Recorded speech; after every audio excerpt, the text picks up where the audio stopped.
네, 안녕하세요. 우리는 이제 형남 성경을 읽고 있습니다. 아주 간략적으로, 개략적으로 읽고 있고, 성경을 전문적으로 읽으려는 이제 훈련을 하고 있습니다. 먼저 창세기 1장부터 11장까지 충격적이다. 이러한 테마로 지금 진행하고 있습니다. 창세기 1장은 충격적인 창조주 하나님의 계시, 그 2장에서는 그 창조주 하나님께서 쉬심, 3장에서 하나님께서 자기 백성들의 선악과를 먹는 것을 허용하신 놀라운 이야기입니다. 정말로 충격적인 것이고 여전히 신학적으로 명쾌하게 해소하지 못한 그러한 내용들입니다. 그 다음에 창세기 4장에서도 여전히 쇼킹은 계속됩니다. 그 쇼킹은 어, 형이 동생을 죽이는 일입니다. 아담과 하와가 동침하여 아들을 낳았는데 첫 번째 아들의 이름이 가인이고 두 번째 아들의 이름이 아벨입니다. 그래서 창세기 3장 15절에 주께서 여자의 후손에게 그 뱀의 머리를 깨는 권세를 주셨다. 이러한 것 때문에 이제 여자의 후손에 대한 그 여자가 낳은 후손에 대한 꿈이 있어서 카인, 드디어 여호와께서 말씀하신 그 아들인가, 이러한 의미가 있습니다. 그런데 이제 카인은 이제 곡식을 짓는 사람이었고 농사를 짓는 사람이었고 아벨은 양을 치는 사람이었습니다. 이 두 형제 간에 문제가 발생되는데 그것은 여호와께서 아벨의 제물은 받으시고 카인의 제물은 받지 않으신 것입니다. 그것을 어떻게 해석해야 되느냐, 여러 가지 해석 방법이 있겠습니다만은 창세기 4장에서는 해소할 수 있는 방법이 없습니다. 하나님께서 왜 아벨의 제사는 받으시고 가인의 제사는 받지 않으셨는가? 이건 4장 본문에서는 해소할 방법이 없습니다. 신약에서는 이제 아벨은 믿음으로 제물을 드렸다, 이렇게 신약에서는 해소시켜 주셨습니다. 그러면 이제 반대로 카인은 믿음으로 제물을 드리지 않았다, 이렇게 볼 수 있겠죠. 그러나 이제 여러 가지 이제 다양한 해석을 유추를 할 수 있겠습니다만은 그러한 해석들은 이제 선택의 자유, 해석의 절대성이 없는 그러한 해석물들이라고 볼 수 있습니다. 그러면 창세기 4장에서는 예배를 받으시는 하나님이시고 그것은 창세기 2장에서부터 말씀을 했었죠. 그리고 그 예배 받으실 결정이 하나님께 있다. 이것이 매우 중요한 포인트라고 생각을 합니다. 우리들도 여전히 예배를 하는 사람인데 예배를 할 때 내가 예배를 했으니 하나님 받으셔야 합니다, 이렇게 강요를 할 수 없다는 것이죠. 하나님께서 받으시면 감사하고 우리 예배를 받지 않으신다면 회개하고 하나님께서 우리 예배를 받으시도록 간청을 드릴 수밖에 없다, 이렇게 성경을 이해할 수 있겠습니다. 그런데 이제 쇼킹한 것은 그 일이 발생했을 때 형이 동생을 향해서 시기를 넘어서 살기를 가졌다는 것이죠. 그때 하나님께서 아벨을 방문하신 것이 아니라 카인을 방문하신 것이 쇼킹이죠. 왜 카인을 방문했을까요? 그건 이해할 수 없는 일이죠. 지금도 하나님께서 악인을 방문하셔서 얘야 조심하거라, 이렇게 말씀해 주실까요? 그렇지는 않을 겁니다. 근데 카인에게는 아주 특별한 하나님의 호의가 있었던 것이죠. 그래서 몇 번 하나님께서 카인에게 주신 호의가 있습니다. 놀라운 일이죠. 근데 그 가인은 결국 자기 동생을 죽였죠. 그리고 또 하나님께서 가인을 방문했을 때 가인은 하나님께 내가 동생을 지키는 자입니까? 이렇게 항의를 하죠. 그리고 이제 주의 말씀에 의해서 그 죄책감이 터져버려서 어찌할 바를 모르는 카인의 모습이 나옵니다. 그 카인을 붙잡아 주신 것이 또 여호와 하나님이세요. 정말로 쇼킹한 것이죠. 근데 카인의 말이 더 황당합니다. 그것은 다른 사람이 자기를 죽일까 두렵다는 그 두려움이 있는 것이죠. 살인자의 가장 큰 두려움은 내가 다른 사람을 죽였기 때문에 다른 사람도 나를 죽일 수 있다는 가능성을 아는 것이죠. 보통 사람들은 내가 타인을 죽이지 않았기 때문에 저 사람이 나를 죽일 수 있다는 가능성을 잘 느끼지 못하죠. 그러나 살인자는 자기가 한 경험이 있기 때문에 그 경험의 그 지식이 자기를 수련시키기 때문에 다른 사람도 나를 죽일 수 있겠다. 이러한 두려움을 받게 되는 것이죠. 그래서 그 두려움을 호소하니까 여호와께서는 보호의 증표까지 주셔요. 카인의 증표는 징벌의 증표가 아니고 보호의 증표죠.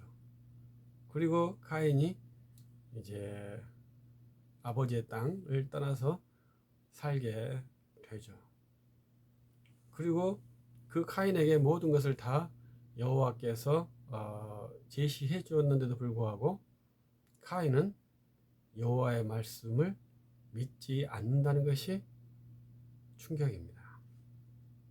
그리고 카인이 한 일이 성을 쌓는 일이죠. 그리고 그 성에다가 자기 아들의 이름을 붙이는 것이죠. 그것이 아주 인간의 전형을 보여주는 것입니다. 매우 인간적인 것이죠. 이러한 것들을 우리 때 매우 심하게 했을 때는 우리 한국교회도 인간의 이름을 붙이지 않는 것을 매우 중요하게 생각을 했었죠. 그래서 사당동이라는 캠퍼스의 신학교에서는 종합관, 신관 이렇게 했지 어떤 사람의 이름을 붙이지 않을 정도로 사람의 이름 붙이는 것을 심각하게 생각한 것이 우리 교회에 있었습니다. 근데 지금은 이제 주기철 기념관 이렇게 이제 사람 이름을 붙이는 것이 도입되었죠. 그것이 타락일까 성숙일까 이렇게 생각해 본다면 매우 주의해서 생각을 해야 합니다. 사람의 이름을 세운다는 것이 그렇게 쉬운 일이 아니에요. 그러나 우리가 메모리얼 기념한다는 것은 상당히 중요한 인생의 훈련이죠. 그렇기 때문에 저는 긍정적으로 생각을 합니다. 그러나 거기에 사람의 행위이기 때문에 거기에는 약간의 위험성이 있다. 이것을 잘 인지를 해야 되죠. 근데 사람을 부정하는 것도 좋지는 않겠죠. 그러나 이제 그것을 시작한 사람은 카인이었다는 것이 재밌는 사실이죠. 카인은 성의 문화, 도시의 문화를 만들었어요. 그것은 하나님의 보호를 떠나서 스스로 살겠다. 이러한 것이 성이죠. 그래서 자기를 보호하기 위한 도시를 만든 것이죠. 그래서 그 도시 문화가 카인의 문화예요. 우리들도 지금 도시가 엄청나게 발달되어 있죠. 대한민국은 수도권이 서울이 1000만이라 하지만 경기가 또 1000만이기 때문에 2000만의 도시를 가지고 있어요. 어마어마한 도시죠. 2000만 명이 한 밀집된 지역에 산다는 것은 정말로 놀라운 일입니다. 근데 이러한 이제 도시화는 어떻게 보면 사탄의 작품일 수 있겠습니다만은 그것을 깨뜨리는 것이 성령이거든요. 그래서 사도 바울이 그 도시를 선교 거점으로 삼은 것이죠. 그래서 전략적으로 도시 전도를 했던 분이 사도 바울입니다. 그래서 그 지역의 중심 지역 도시 에베소, 그리고 빌립보, 데살로니가, 고린도 이런 지역 도시를 중심으로 복음을 전도해서 복음이 빠르게 전파되도록 하는 그러한 기능을 발휘한 것입니다. 그래서 이 도시의 기능 하나님을 떠나 스스로 보호하려고 하는 역기능적인 모습을 오히려 이용해서 사도 바울은 그 도시에서 복음을 전도해서 그 도시의 파급력, 전달력을 통해서 복음을 로마 전체로 순식간에 확장시키는 그러한 것에 성공을 한 케이스죠. 그래서 우리가 사도 바울처럼 복음의 전도를 어떻게 할 것이냐, 이러한 전략을 잘 세워봐야 되죠. 반드시 도시에서 사역을 해야 한다, 이것은 아닙니다. 우리는 도시에서도 사역할 수 있고 아골골짝에서 사역할 수 있고, 그러나 그 선교 전략이 무엇이냐, 이것을 잘 세운다면 도시에도 좋고 농촌이어도 좋고 어디에서나 주의 복음을 전할 수 있겠죠. 그러나 분명한 것은 이 도시, 성이라고 하는 것은 카인이 만든 작품이에요. 그래서 사람들이 집단 거주하면서 스스로 생존할 수 있는 방편을 마련한 것이죠. 그래서 창세기 4장에서 쇼킹한 것은 하나님께서 대화하는 사람이 카인이라는 것이죠. 의인하고 대화하는 것이 아니라 이 가장 극랄한 악인 카인하고 대화를 하는 것이죠. 왜 그랬을까요? 그건 잘 모르죠.